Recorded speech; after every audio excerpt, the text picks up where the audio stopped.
काँग्रेस आणि शिवसेना उभाटा हे फक्त जातीय समीकरणावर इलेक्शन जिंकायचा प्रयत्न करतात. ईव्हीएममुळे या मतदार म्हणजे हे जिंकत आहेत किंवा मताची चोरी केली जाते, निवडणूक आयोगावरती नेहमी प्रश्नचिन्ह उभारले जातात, या संदर्भात तुमची काय प्रतिक्रिया राहील मग? त्यांना आमचं यश पचतही नाही आणि अपयश पचवता येत नाही, त्यामुळे ते ईव्हीएमचा बहाणा करतात.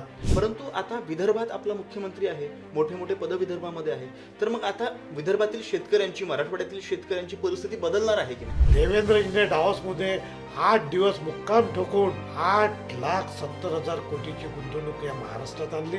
बूथ जिता इलेक्शन जिता या तत्वावर भारतीय जनता पार्टी चालते आणि खऱ्या अर्थाने त्या पद्धतीने काम करते. माझी एक नगर परिषद नगराध्यक्ष प्रचंड मताधिकाने आणि 20च्या 20 नगरसेवक निवडून आलेली 100% भाजपा हे धामणगावमध्ये सिद्ध झालं आणि 100% सांगतो की जिल्हा परिषदेवर पहिल्यांदा भारतीय जनता पार्टीचा झेंडा लागणार म्हणजे लागणार. महाराष्ट्राच्या राजकारणात अमरावती जिल्हा नेहमीच राजकारणाचा केंद्रबिंदू ठरलेला आहे. यामध्ये अमरावतीतील राजकारणावरती आणि इथल्या नेत्यांची चर्चा ही संपूर्ण महाराष्ट्रभर असते आणि त्यामुळेच कुठल्याही निवडणुका आल्या तर अमरावतीतील जिल्ह्यावरती आणि अमरावती जिल्ह्यातील राजकारणावरती संपूर्ण महाराष्ट्राचं लक्ष लागलेलं असतं. आणि त्या नुकत्याच आता नगराध्यक्ष पदाच्या निवडणुकांचे निकाल जाहीर झालेले आहे. त्यामध्ये एकूण 288 जागांपैकी एकूण 117 जागांवरती भाजपा या पक्षाने विजय मिळवला आहे आणि अमरावतीमध्ये एकूण 6 जागांवरती त्यांचे नगराध्यक्षसुद्धा बसलेले आहेत. आणि अशा पार्श्वभूमीवरती अमरावती जिल्ह्यातील ग्रामीण जिल्हाध्यक्ष सन्माननीय रविराजजी देशमुख, नमस्कार साहेब. नमस्कार. आपण बळबळमरून आलेलो आहे. आम्हाला आपल्याबद्दल अशी माहिती घ्यायची होती की महाराष्ट्रामध्ये नुकताच नगराध्यक्ष पदाच्या निवडणुका जाहीर झाल्या आणि त्याचा निकालसुद्धा आपल्या हातात आला आणि त्या माध्यमातून अमरावती जिल्ह्यामध्ये 6 ठिकाणी भाजपानं बाजी मारलेली आहे. तर या निकालापासून आपण खुश आहात का किंवा या निकालाकडे तुम्ही कशा पद्धतीने बघता? महाराष्ट्रात 288 नगर परिषदेपैकी भारतीय जनता पार्टीने 127 नगर परिषदेवर भारतीय जनता पार्टीचा झेंडा लावलेला आहे. आणि मला एकच सांगायचं आहे की केंद्रातील मोदीजींचं सरकार हे जनतेसाठी खऱ्या अर्थानं सेवा करत आहे आणि राज्यातील तरुण तडफदार मुख्यमंत्री आपले देवेंद्रजी ही शेतकरी, शेतमजूर, युवकांसाठी खऱ्या अर्थानं काम करत आहे.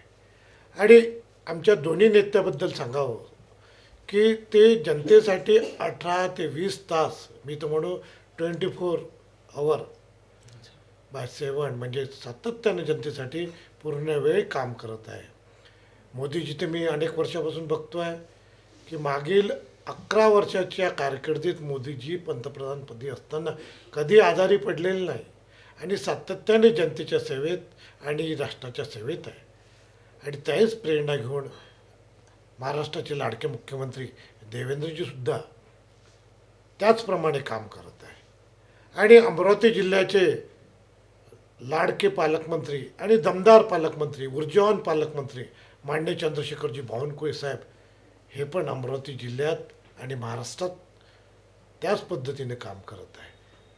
आणि आमचे अमरावती जिल्ह्यातील खासदार, आमदार हे पण जनतेच्या सतत सेवेत आहे.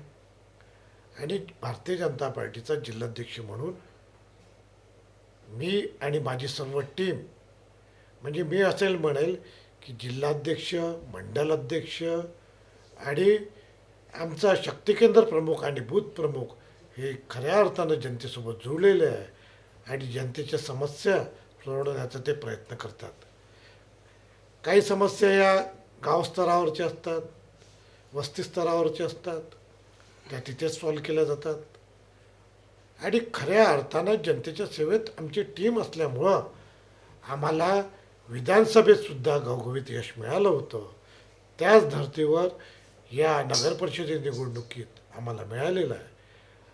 महाराष्ट्रात तर मिळालंच, पण अमरावती जिल्ह्यात 12 पैकी अर्ध्या नगर परिषदेत डायरेक्ट भारतीय जनता पार्टीचा झेंडा लागलेला आहे. आमचे मित्रपक्ष शिवसेना शिंदे गटाला सुद्धा 1 नगर परिषद मिळालेली आहे. आणि काँग्रेसचा फज्जा अमरावती जिल्ह्यात उडालेला आहे. फक्त 2 नगर परिषदेवर काँग्रेसचा झेंडा आहे आणि उभाटाला एका जागेवर मिळालेला आहे. आणि इतर पक्षाला 2 नगर परिषद मिळालेल्या आहे. यावरून भारतीय जनता पार्टीची अमरावती जिल्ह्यातली ताकद आणि जे कार्यकर्त्यांनी प्रामाणिकपणे जनतेचे कामं केले याचे मताच्या रूपात हे मिळून या नगर परिषदेवर भारतीय जनता पार्टीचा झेंडा लागलेला आहे. अच्छा, अशा पद्धतीची तुमची माहिती आहे. परंतु जसं तुम्हाला माहिती आहे, विरोधकांच्या माध्यमातून नेहमी आरोप केले जातात की EVMमुळे या मतदार म्हणजे हे जिंकत आहेत किंवा मताची चोरी केली जाते, निवडणूक आयोगावरती नेहमी प्रश्नचिन्ह उभारले जातात. या संदर्भात तुमची काय प्रतिक्रिया राहील मग? आता मी तुम्हाला सांगितलंच की आमचे केंद्रातील पंतप्रधान माननीय नरेंद्रजी आणि राज्यातील देवेंद्रजी आणि पालकमंत्री बावनकुळे साहेब आणि आमचे आमदार खासदार कसे काम करत आहे. आणि याच अवस्थेत बघा काँग्रेसचे नेते घरी झोपलेले आहे, ते जनतेसाठी काम करून नाही राहिले, त्यांच्यात नैराश्य आलेलं आहे. पण जनतेच्या सेवा केल्याशिवाय खऱ्या अर्थाने निवडणुका जिंकता येत नाही हे त्यांना कळतच नाही. आतापर्यंत एका घराण्याचा झेंडा घेऊन ते चालत होते आणि त्या एका घराण्याच्या भरोशावर निवडणुका जिंकत होते. आता जनता जनार्दन हे पहिलेसारखं राहिलेलं नाही आणि सेवा करणाऱ्यालाच ते निवडून देतात. म्हणूनच आमच्या भारतीय जनता पार्टीला यश मिळालेलं आहे. आणि मग यशाचं त्यांना आमचं यश पचतही नाही आणि अपयश पचवता येत नाही. त्यामुळे ते EVMचा बहाणा करतात हे जनतेलाही कळलेलं आहे. मतचोरीचे आरोप लावतात. पण याच्यापेक्षा आत्मपरीक्षण करा, आपण काय केलं आणि जनता आपल्याला का नाकारते हे पण आपण बघितलं पाहिजे. आणि मी तर म्हणेल काँग्रेस आणि उभाटा शिवसेनेला की बाबा आत्मपरीक्षण करा. बाळासाहेब कसे होते, बाळासाहेब जनतेच्या हिताचे कसे निर्णय घेत होते आणि तुम्ही तुमचा खरा अजेंडाच बदलून टाकलेला आहे. आणि तुम्ही रिझल्टची अपेक्षा कोणत्या भरोशावर मागताय. जनताच त्यांना विचारते आहे की बाबा तुम्ही करत तर काहीच नाही आणि अपेक्षा आमच्याकडून खूप मोठ्या ठेवून राहिल्या. काँग्रेस आणि शिवसेना उभाटा हे फक्त जातीय समीकरणावर इलेक्शन जिंकायचा प्रयत्न करतात. विकासावर इलेक्शन जिंकायचा त्यांच्या डोक्यात कल्पनासुद्धा येत नाही. म्हणूनच त्यांना अपयश आलेलं आहे आणि पुढेही त्यांना अपयश येईल.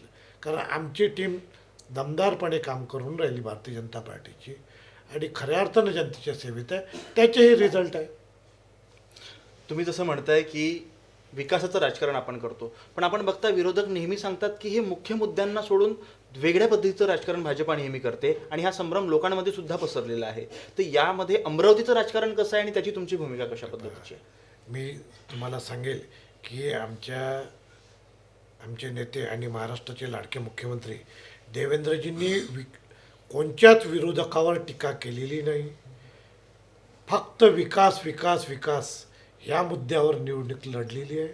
आणि त्यांनी त्यांच्या कारकिर्दीत काय काम केलं आणि भविष्यात काय काम करणार आहे हेच जनतेपर्यंत घेऊन गेले. आणि याच बेसिसवर जनतेने खऱ्या अर्थानं भारतीय जनता पार्टीच्या मोठ्या प्रमाणात यश दिलेलं आहे. मला सांगायचं वाटतं की गडचिरोली जिल्हा हा नक्षलाईट जिल्हा होता. आतापर्यंतच्या म्हणजे शिंदेसाहेब सोडले तर कोणत्या मुख्यमंत्र्यांनी त्याच्याकडे लक्ष दिलं नाही. सातत्यानं मागच्या 5 वर्षाच्या म्हणजे 14 ते 19च्या टर्ममध्ये देवेंद्रजीनं गडचिरोलीकडे लक्ष दिलं आणि आताही गडचिरोलीकडे लक्ष देत आहे. गडचिरोली जिल्ह्याचं पालकत्व त्यांनी स्वीकारलेलं आहे. आणि जे म्हटलं जात होतं की उद्धव साहेबांच्या काळात म्हणजे महाविकास आघाडीच्या वेळेस ते जेव्हा मुख्यमंत्री होते त्यांच्या काळात एक 50,000 कोटीचा प्रोजेक्ट, सिलिकॉनचा प्रोजेक्ट हा गुजरातमध्ये गेला होता. तेव्हा ते सातत्याने म्हणायचे की मोदीजी गुजरातकडे उद्योग पळून देतात. पण त्यांनी उद्योग आणायचा कधी प्रयत्नच केला नाही. पण देवेंद्रजीने डावॉसमध्ये 8 दिवस मुक्काम ठोकून 8,70,000 कोटीची गुंतवणूक या महाराष्ट्रात आणली. त्यातली तब्बल 3 लाख कोटीची गुंतवणूक ही गडचिरोली जिल्ह्यात आणली. आता गडचिरोली जिल्हा हा पोलादचा हब बनणार आहे, स्टील हब बनणार आहे आणि गडचिरोली जिल्ह्याचं स्वरूप बदलणार आहे. तिथं मोठे इन्व्हेस्टर येऊन राहिले, इंडस्ट्र्या येऊन राहिल्या आणि खऱ्या अर्थानं तेथील जनतेचा विकास होणार आहे. मी हे गडचिरोलीचं उदाहरण याच्यासाठी दिलं की तो साऱ्यात बॅकवर्ड जिल्हा होता, तो साऱ्यात पुढं जाणार आहे मग हे चित्र एक आमचे लाडके मुख्यमंत्री देवेंद्रजी बदलू शकतात, हे आतापर्यंतच्या कारकिर्दीत काँग्रेसला किंवा शिवसेनेला का करता आलं नाही. आणि त्याच्याकडे त्यांचं विकासाकडे लक्षच नाही, जनतेच्या हिताकडे त्यांचं लक्षच नाही. आणि मी सातत्याने हे पण सांगतो की आमचा बूथप्रमुख एवढा कार्यक्षम आहे की केंद्र सरकारच्या राज्य सरकारच्या योजना तळागाळात पोहोचवण्याचं काम हा भारतीय जनता पार्टीचा बूथप्रमुख करतो आणि शेवटच्या माणसापर्यंत ती योजना पोहोचवतो आणि त्या योजनेचा लाभ त्या मतदाराला मिळाल्यामुळं तो मतदार भारतीय जनता पार्टीवर खुश आहे आणि त्या खुशीचं रूपांतर मतात होतं. हे साधं लॉजिक आहे. म्हणजे तुम्ही संपूर्णपणे हे दावे त्यांचे बोल ठरवा. आणि मी जेव्हापासून जिल्हाध्यक्ष अमरावती जिल्ह्यात झालो, मी माझ्या बूथ प्रमुखाला मानाचं स्थान दिलेलं आहे. ज्या ज्या भागात आमचे कार्यक्रम असते, माझ्या बाजूला आमचा बूथ प्रमुख आणि मंडल प्रमुख असतो. आणि ते खरे चेहरे आहे. विकास हा खालून होतो. बूथ जिता तो इलेक्शन जिता या तत्वावर भारतीय जनता पार्टी चालते आणि खऱ्या अर्थाने त्या पद्धतीने काम करते. तर इंडस्ट्रीचा विषय तुम्ही काढला म्हणून सांगतो, परंतु एकंदरीतरित्या तुम्ही पाहिल्या काही कंपन्या, बऱ्याचशा कंपन्यांची गुंतवणूक बाहेर सुद्धा गेलेली आपण पाहायला मिळाली आणि त्याची चर्चा सुद्धा रंगली आणि विरोधकांनी त्याच्यावरती भरपूर प्रमाणात टीका केली. या संदर्भात तुम्ही काय सांगा? एका विरोधक ही ओरडासाठीच असतात आणि सत्ताधारी पार्टी ही खऱ्या अर्थानं विकासाच्या दृष्टिकोनातून एक एक पाऊल ठेवलं जातं. आता इंडस्ट्रियल धोरणमध्ये 100 इंडस्ट्रीला महाराष्ट्र सरकारचं धोरण किंवा देवेंद्रजीच्या सरकारचं धोरण आवडलं तर ते इथे गुंतवणूक करतात. एखाद्या वेळेस एखाद्या इंडस्ट्रीला इथली भौगोलिक परिस्थिती योग्य वाटली नाही तर ते बाजूच्या याच्यात जाऊ शकतात. पण 99% मार्कत हे भारतीय जनता पार्टीच्या देवेंद्रजीच्या सरकारलाच आहे.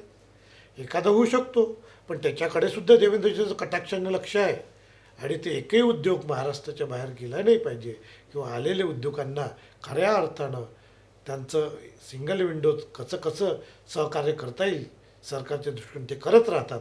म्हणून महाराष्ट्र हे भारतातलं सर्वात विकसित राज्य म्हणून पुढं आहे. आणि मोदीजींचं जे स्वप्न आहे की 2047 पूर्वी भारत हा विकसित राष्ट्र राहील आणि देवेंद्रजीचं स्वप्न आहे की महाराष्ट्र देशातलं पहिलं विकसित राज्य राहील. आणि आपल्या अमरावती जिल्ह्याचे पालकमंत्री बावनकुळे साहेब यांना या महाराष्ट्रातला पहिला विकसित जिल्हा अमरावतीला करायचा आहे, त्या दिशेने त्यांचे पाऊल चालू आहे. चांगलं आहे. आताच तुम्ही गडचिरोलीचा मुद्दा काढला, त्याच्यावरून माझ्या लक्षात आलं की चिखलदरा आपल्या प्रभागामध्ये त्याच लेवलचा एक एरिया म्हणून ओळखला जातो. एक मेळघाट म्हणून एक सौंदर्य मेळघाट प्रकल्प असेल, असं एक नंदनवन विदर्भाचं ज्याला म्हटलं जातं, चिखलदरा हे आहे. आणि या निवडणुकीमध्ये आपण पाहिलं असेल तर संपूर्ण जनमानसांमध्ये चिखलदऱ्याची चर्चा फार रंगली होती. तिथलं राजकारण फार वेगळं असतं असं सगळं समजलं जातं. परंतु जेव्हा निकाल आले तर ते चित्र पूर्ण पालटलेलं आपल्याला पाहायला मिळालं. याच्या मागची काय कारणं असू शकतात? हे पहा, आता एका दृष्टीनं विचार केला तर आता चिखलदऱ्याचा निकाल पालटला म्हणून तो देवेंद्रजीच्या पालटला. देवेंद्रजीकडे बघून, भारतीय जनता पार्टीच्या कामाकडे बघून जेव्हा विजय मिळतो तेव्हा EVMचा विषय होतो. पण मी जेव्हा जिल्हाध्यक्ष झालो, माझ्या पण अजेंड्यात 2 विषय महत्त्वाचे होते. मी पालकमंत्री बावनकुळे साहेबांसोबत चर्चा केली की अमरावती जिल्ह्याचा विकास करताना 2 गोष्टीवर फोकस करावे लागेल. चिखलदरा हे महाराष्ट्राचं नंदनवनच आहे आणि भगवान श्रीकृष्णाचं सासर रुक्मिणी मातेचं माहेरघर हे कौंडण्यपूर आहे. या 2 गोष्टीचा विकास झाला तर खऱ्या अर्थानं अमरावती जिल्ह्याचा विकास होईल आणि मोठ्या प्रमाणात पर्यटन अमरावती जिल्ह्याकडे आकर्षित होईल आणि यामुळे अमरावती जिल्ह्याची आर्थिक स्थिती मजबूत होईल. इथे मोठ्या प्रमाणात रोजगार मिळेल, इथे 5 स्टार हॉटेल्स येतील आणि शेतकऱ्यांचा मालसुद्धा इथे मोठ्या प्रमाणात विकला जाईल. हे माझं पहिलेपासून मिशन होतं आणि त्या दिशेने बावनकुळे साहेबांनी आणि आम्ही तशी रूपरेषा आखली. कौंडण्यपूर हे शक्तिपीठ महामार्गासोबत जोडलं गेलं. आपल्या महाराष्ट्राचे केंद्रीय नेते नितीनजी गडकरींनी हे नॅशनल हायवे नंबर 6 सोबत जोडलं आणि आता मी नवीन प्रस्ताव दिला देवेंद्रजीकडे आणि बावनकुळे साहेबांकडे की कौंडण्यपूर हे द्वारकासोबत जोडला गेला पाहिजे. याच मार्गानं भगवान श्रीकृष्ण हे कौंडण्यपूरवरून द्वारकेला रुक्मिणी मातेला घेऊन गेले होते आणि तो पावन मार्ग भगवंताचा मार्ग म्हणून कौंडण्यपूर ते द्वारका मार्ग झाला पाहिजे. आता त्या दिशेने सुद्धा आमची पुढची रूपरेषा आम्ही आखलेली आहे आणि माननीय मुख्यमंत्री हे कौंडण्यपूर कॉरिडॉरसाठी पॉझिटिव्ह आहे आणि त्या दिशेने त्यांनी पाऊलसुद्धा उचललेले आहे आणि लवकरच कौंडण्यपूर हे कॉरिडॉर होईल आणि कॉरिडॉर झाल्यामुळं मोठ्या प्रमाणात भगवान श्रीकृष्णाचे भक्त हे जगभरातून कौंडण्यपूरला येतील. मोठ्या प्रमाणात टुरिझम तिथे वाढेल आणि मी नेहमीच म्हणतो की जसं शिर्डीला एअरपोर्ट आहे तसं एअरपोर्ट कौंडण्यपूरला करावे लागेल. तर ही आमचं भविष्यातलं प्लॅनिंग आहे. आज कल्पनेतल्या कल्पना ही भविष्यात साकारल्या जात असते आणि त्या दिशेनं भारतीय जनता पार्टीचं राज्यातील देवेंद्रजीचं सरकार आणि केंद्रातील मोदीजींचं सरकार एक एक यशाचं पाऊल टाकतं आहे. आणि चिखलदऱ्याच्या बाबतीत सांगेल की चिखलदरा ही नंदनवन आहे. एवढी मोठी संपत्ती आहे. टायगर प्रोजेक्ट आहे. आता इथे चिखलदऱ्याच्या विकासाच्या दृष्टिकोनातून तिथल्या जनतेने आणि जे नगरसेवक पदाचे वेगवेगळ्या पार्टीचे उमेदवार यांनी विकासाचा दृष्टिकोन पुढे ठेवून आल्हाद जे आहे देवेंद्रजी भाऊ यांना अनपोज निवडून दिले असेल तर मी त्या जनतेचा खऱ्या अर्थानं सत्कार करेल आणि एक संदेश दिला जाईल की तिथल्या जनतेला तिथल्या सर्व पार्टीच्या लोकांना विकास पाहिजे आहे. पण राजकीयदृष्ट्या काही पार्ट्यांना विकास पाहिजेच नाही.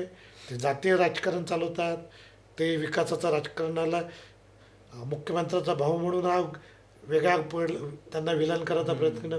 पण देवेंद्रजी हे महाराष्ट्राचे हिरो आहे. विकासाचे हिरो आहे. जनतेने त्यांना विकासाचा हिरो ठरवलेला आहे. म्हणून सर्व पार्ट्या मिळून जेवढं यश मिळालं नाही तर एका अमरावती जिल्ह्यात 50% जास्त नगरपरिषदा ह्या भारतीय जनता पार्टीच्या झालेल्या आहे आणि आमच्यासोबत असलेल्या शिंदे सेनेला एक मिळालेल्या आहे. याच्यावरून सर्व विकासाचं चित्र लक्षात येत आहे. चिखलदऱ्यामधील पुढील चित्र आपल्या बाजूने राहील का असं तुम्हाला वाटतं? बिलकुल 100% राहील. जो नॅरेटिव्ह सेट करायचा प्रयत्न केला गेला तिथे कुठेतरी आमची पार्टी कमी पडली असेल. आम्ही त्याचं चिंतन मनन करू आणि नक्कीच आमचं विकासाचं राजकारण त्यांना चिखलदऱ्यातल्या जनतेला आवडेल आणि आम्हाला पुढे नक्की निवडून देईल. अमरावती जिल्ह्याच्या ज्या लाडक्या सून आहे नवनीत बाबी राणा त्यांनी अमरावतीत PM मित्रा म्हणून टेक्स्टाईल पार्कचा मोठा प्रोजेक्ट आणला. 2.5 ते 3 लाख मोठ्या प्रमाणात रोजगार अमरावती जिल्ह्यातील युवकांना मिळणार आहे. डायरेक्ट रोजगार.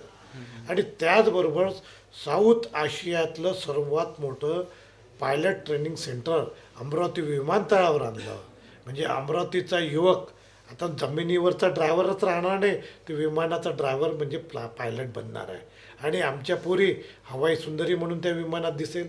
मी अनेकदा म्हणतो की अमरावतीची जी अंबा ट्रेन आहे अमरावती ते मुंबई या ट्रेनमध्ये अमरावतीचा TC दिसतो, अमरावतीचे पोरं दिसतो आणि मनाला आनंद होते की आपल्याकडचे पोरं आहेत बुवा ट्रेनमध्ये आणि ते एकमेकाला आम्हालाही मदत करतात. आम्ही त्यांना एक फ्रेंडशिपनी त्यांच्यासोबत चर्चा करतो. हां, थोडी वेगळी सर्व्हिस देते आपल्याकडचा माणूस आहे. तर हीच सर्व्हिस विमानात आपल्या लोकांना भेटेल. ही आनंदाची बाब आहे की चिंतेची बाब आहे हे जनतेनेच ठरवायचं आहे.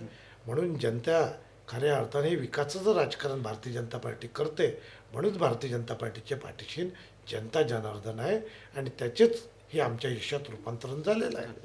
तर विमानाचा मुद्दा निघाला म्हणून सांगतो. एक आपल्या इथं एअरपोर्ट सुरू झालं, तिथून विमानसेवा अमरावती ते मुंबई झाली, परंतु ते नियमित चालत नाही आहेत. अशी बऱ्याचदा गोष्टी समोर येतात, न्यूजमध्ये सुद्धा येतात. याच्या मागचे काय कारण असू शकतात? कोणतंही पहिले जी सुरुवात होत असते त्याच्यात अनेक अडचणी असतात. आता आपल्या इथं रात्रीची विमानाची ही नाही आहे. नाईट लँडिंग जे म्हटलं जाते, नाईट लँडिंगची तयारी चालू झालेली आहे. आणि कसं असते की अमरावतीकरांना सुरुवात करायची होती तर ती सुरुवात झालेली आहे. आता एक एक सुधारणा होत अमरावतीचं विमानतळ मी म्हणून जगभरात भविष्यातले विमानं अमरावतीवरून जातील. कारण अमरावतीत हा टेक्स्टाईलचा हब बनलेला आहे. बरोबर. आणि मला आनंद वाटतो की सिंधी समाजाच्या व्यावसायिक लोकांनी सिटीलँड, बिझीलँड, ड्रीमलँड ह्या कल्पनेतून अमरावतीत साकार केलेलं आहे. भारतभरातील जनता अमरावतीतून कापड खरेदी करण्यासाठी येत आहे. आणि हे एक वेगळं चित्र आहे. बरोबर. अमरावती हे टेक्स्टाईल पार्कमुळे जगभरात नावालौकिक येणार आहे. त्याच्यामुळे जगभरातले इन्व्हेस्टर हे अमरावतीच्या धर्तीवर उतरणार आहे आणि याच विमानसेवेचा फायदा त्या इंडस्ट्रीसाठी मोठ्या प्रमाणात होणार आहे. म्हणजे पुढचं अमरावती म्हटलं तर जसं पहिले म्हटलं जात होतं की ही अमरावती ही इंद्राची नगरी आहे, इंद्राची राजधानी आहे. तशीच ही खरी टेक्स्टाईलची राजधानी अमरावती बनणार आहे आणि त्या दिशेने भारतीय जनता पार्टीचं सरकार एक एक पाऊल पुढे टाकत आहे. तर नवनीत राणांचा विषय निघाला. नवनीत राणा म्हटलं तर रवी राणांचं नाव जोडलं जातं आणि रवी राणा म्हटलं तर त्यांच्यासोबत एक राजकीय वाद म्हणून एक नाव जोडलं जातं, ते म्हणजे माजी आमदार बच्चू कडू यांचं. बच्चू कडू जेव्हापासून विधानसभा झाली, लोकसभा झाली, त्यानंतर नियमितपणे ईव्हीएमवरती, निवडणूक आयोगावरती नेहमी आरोप करत आलेले आहेत. परंतु नगराध्यक्षपदाचा जेव्हा निकाल जाहीर झाला तेव्हा त्यांनी निवडणूक आयोगाची पाठराखण केलेली आहे. याबद्दल तुम्ही काय बोला? हे असंच असते. यश मिळालं तर आपलं म्हटलं जाते, अपयश मिळालं तर ते त्याचं खापर फोडलं जातं. तर हे याच पद्धतीतून हे झालेलं आहे.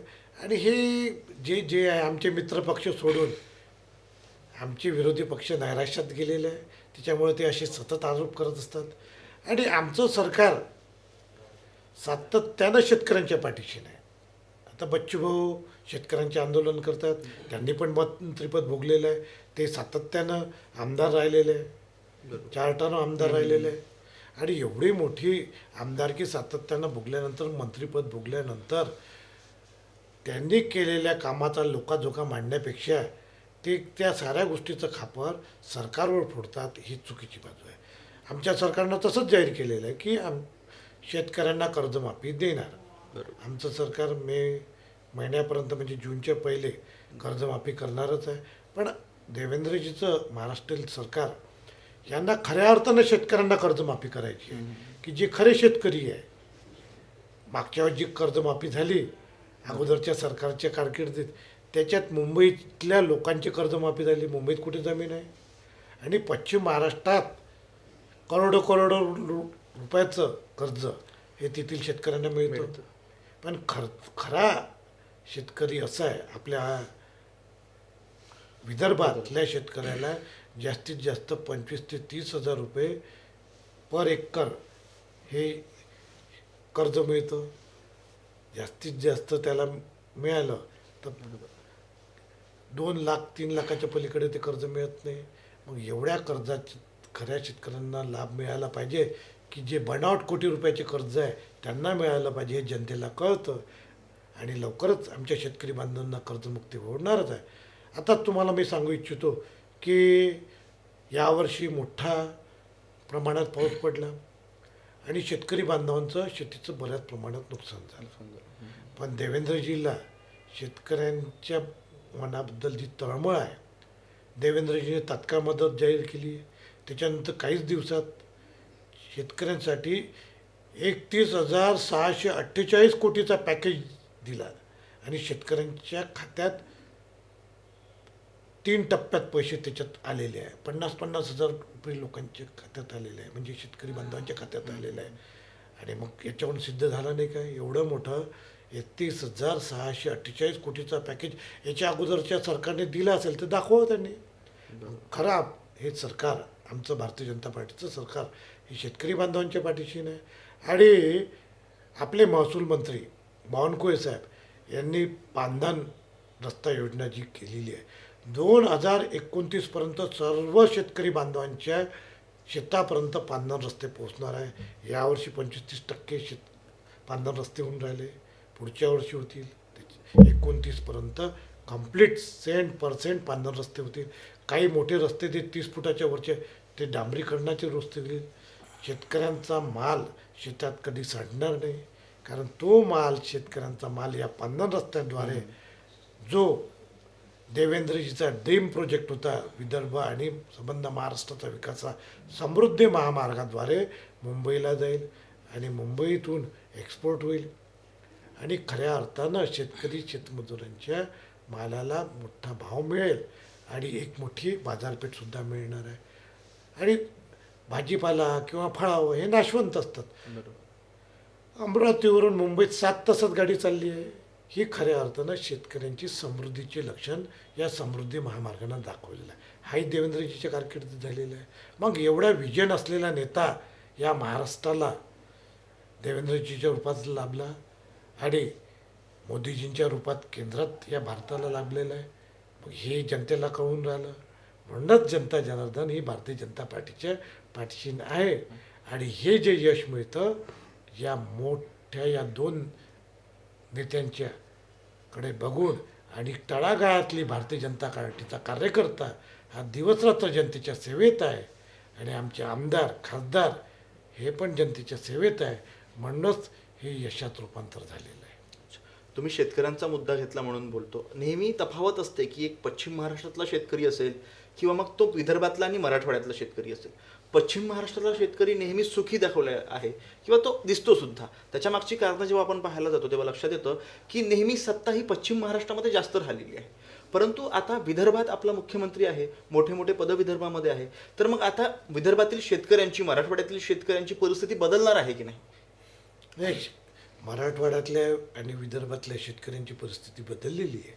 आणि जेव्हापासून देवेंद्रजी हे विदर्भाचे सुपुत्र हे महाराष्ट्राचे मुख्यमंत्री बनले आणि केंद्रात नितीनजी गडकरी हे रस्त्याचे मंत्री बनले, रस्ते विकास मंत्री बनले, तेव्हापासून खऱ्या अर्थानं विदर्भाचा विकास चालू झालेला आहे. या 2 नेत्यांनी विदर्भाचा विकास केलेला आहे आणि मोठ्या प्रमाणात इंडस्ट्री या विदर्भात म्हणजे अमरावती जिल्ह्यात आणि नागपुरात येत आहे. मिहान प्रोजेक्ट हा दूरदृष्टीचा प्रोजेक्ट आहे. मिहान प्रोजेक्टमुळे शेतकऱ्यांचा माल जगभरात पोचणार आहे आणि खऱ्या अर्थानं या विदर्भाचा पहिले अनुशेषासाठी बोललं जात होतं. अनुशेष तर दूरच राहिलं, विकासाचा समृद्ध विदर्भ म्हणून पुढं दिसणार आहे. मी आत्ताच म्हटलं तुम्हाला की गडचिरोलीसारखा बॅकवर्ड जिल्हासुद्धा आता समृद्ध जिल्हा म्हणून पुढे येणार आहे. पण विदर्भ आता मागं राहणारच नाही. एक काळ म्हटला जातो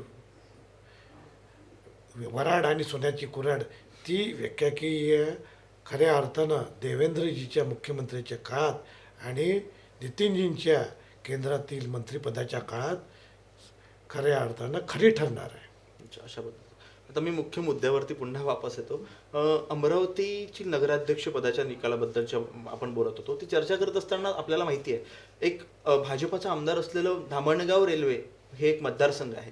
त्यामध्ये नगराध्यक्ष पदासाठी 3 ठिकाण होते. त्यामध्ये एक चांदूर रेल्वे होतं, त्यामध्ये धामणगाव रेल्वे होतं आणि त्यामध्ये एक नांदगाव खंडेश्वर म्हणून होतं. त्यामध्ये भाजपाला फक्त आणि फक्त आमदारांच्या भगिनी जिथे उभ्या होत्या त्या रोटे मॅडम त्या ठिकाणी पूर्णपणे विजय मिळवता आला. परंतु चांदूर रेल्वेमध्ये वंचितने खाता उघडला पहिल्यांदा आणि नांदगाव खंडेश्वर येथे उभाटा गटाने आपला नगराध्यक्ष बसवलेला आहे. या संदर्भात तुम्ही या निकालाकडे कशा पद्धतीने बघता? हे पहा, भारतीय जनता पार्टीची महाराष्ट्रातली पहिली नगर परिषद तेव्हाचे अध्यक्ष स्वर्गीय दादारावजी अडसड यांच्या रूपाने भारतीय जनता पार्टीला पहिली नगर परिषद मिळाली होती.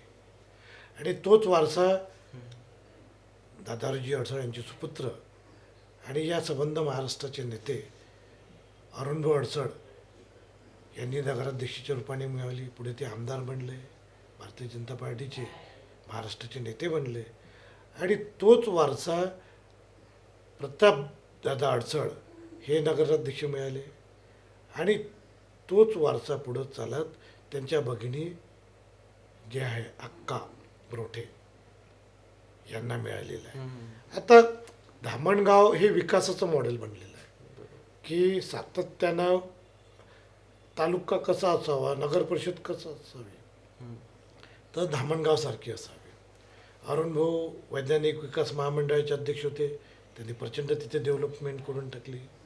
प्रतापदादाच्या कारकिर्दीत त्या संबंध विधानसभेत 3,000 कोटीची कामं झाली आणि नगराध्यक्ष म्हणून तर धामणगावात साहजिकच मोठ्या प्रमाणात कामं झाली. आणि त्या धर्तीवर त्याचा फायदा की एक तर ज्यांनी भारतीय जनता पार्टी या संबंध महाराष्ट्रात रुजवली आणि नितीनजी गडकरी यांचेसुद्धा नेते अरुण भाऊ होते. देवेंद्रजींना लहानपणी वागवून त्यांच्या खांद्यावर खेळलेले देवेंद्रजी यांचे नेते अरुण भाऊ होते. आता अरुण भाऊचं गाव आणि धामणगाव याचा खऱ्या अर्थानं एक वेगळं मॉडेल झालेलं आहे. आणि त्यांचीच पुण्य आहे, त्यांच्या सुपुत्री अक्कांच्या कामी पडलेली आहे.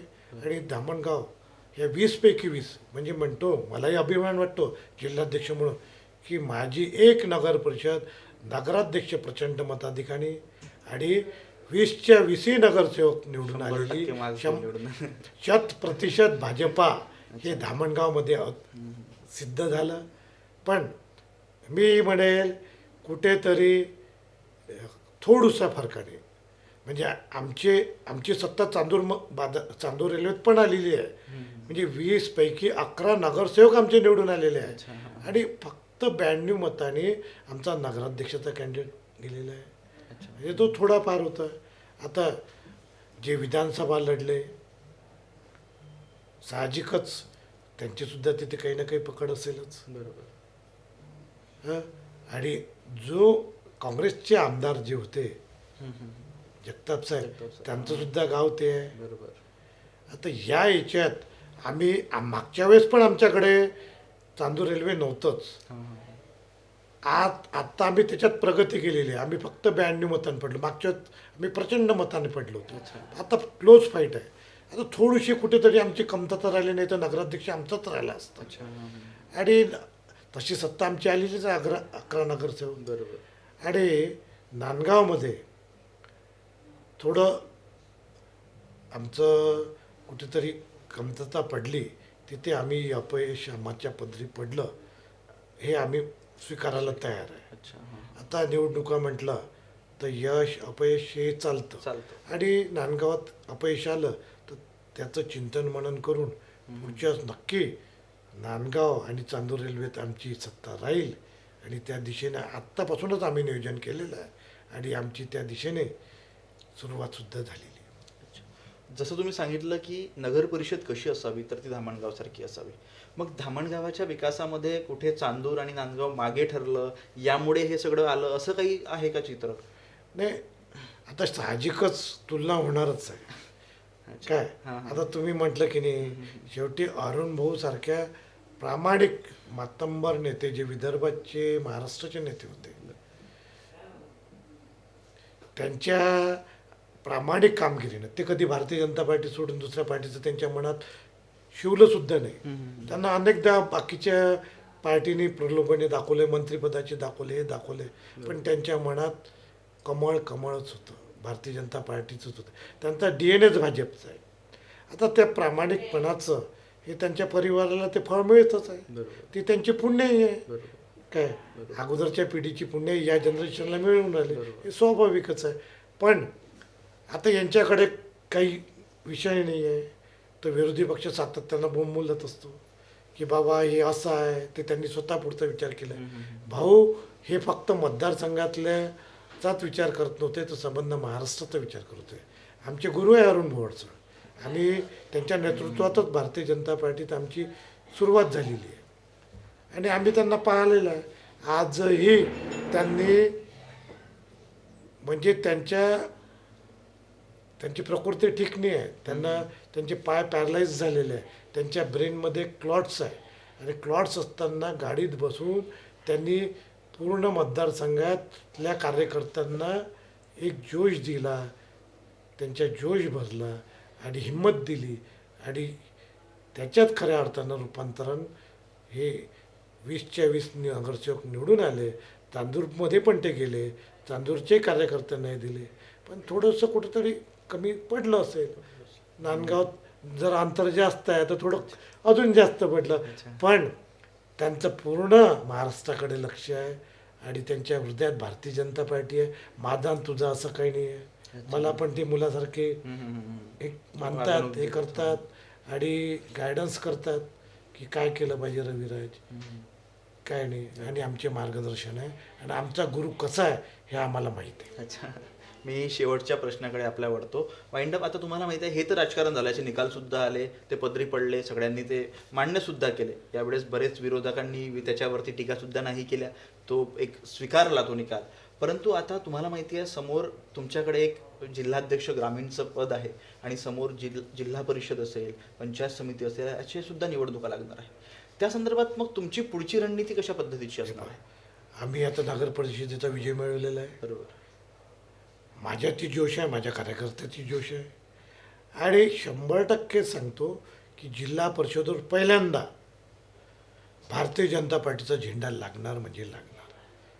कारण कार्यकर्ते हे ताकदीनं लागलेले आहे कामी, आणि शेतकरी बांधव ग्रामीण भागात माननीय मोदीजींनी ज्या ज्या योजना दिल्या, किसान आत्मसन्मान योजना दिली, तिथल्या भगिनींसाठी सिलेंडरची योजना दिली, बेघरांना घराची योजना दिली, आणि याच धर्तीवर अनेक केंद्र सरकारने चांगल्या योजना ग्रामीण भागात राबवल्या.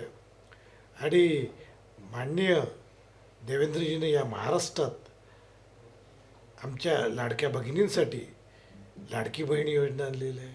आमच्या बहिणी आमच्या देवाभाऊवर आमच्या सरकारवर खुश आहे, आणि त्यांच्यासाठी वेगवेगळे विषयचे म्हणजे त्यांच्या ज्या गरजा आहे ग्रामीण भागाच्या, त्या पूर्ण करायचं आमचं केंद्रातील मोदीजींचं सरकार करत असतं, राज्यातील देवेंद्रजीचं सरकार करत असतं. आणि जिल्हा परिषद हे मिनी मंत्रालय आहे. जिल्ह्याचं विकासाचं केंद्रही जिल्हा परिषद आहे. या विकास केंद्रातूनच या ग्रामीण भागाचा खऱ्या अर्थानं विकास होणार आहे हे जनतेला सुद्धा कळतं. त्यामुळे आम्हाला घवघवीत जिल्हा परिषदमध्ये यश ते देणार आहे. जिल्हा परिषदेवर भारतीय जनता पार्टीचा झेंडा लागणार आहे. त्याचबरोबर शहर पंचायत समितीवर सुद्धा भारतीय जनता पार्टीचा झेंडा लागलेला आपल्या सर्वांना लवकरच दिसणार. धन्यवाद साहेब, आपण आम्हाला मुलाखत दिली. ही आमची ही बडबडची टीम आहे जी निष्पक्ष आणि निर्भीडपणे आणि नियमितपणे पत्रकारिता करत असते, आणि त्यासाठी आपण इतकी चांगली आणि मनमोकळी मुलाखत दिली त्याबद्दल आम्ही आभारी आहोत. मित्रांनो, ही होती बडबडची निष्पक्ष, नियमित आणि निर्भीड अशी मुलाखत. अशाच पद्धतीच्या मुलाखती बघण्याकरिता बडबड चॅनलला सबस्क्राईब करा आणि आमच्यासोबत जोडून राहा. नमस्कार, धन्यवाद.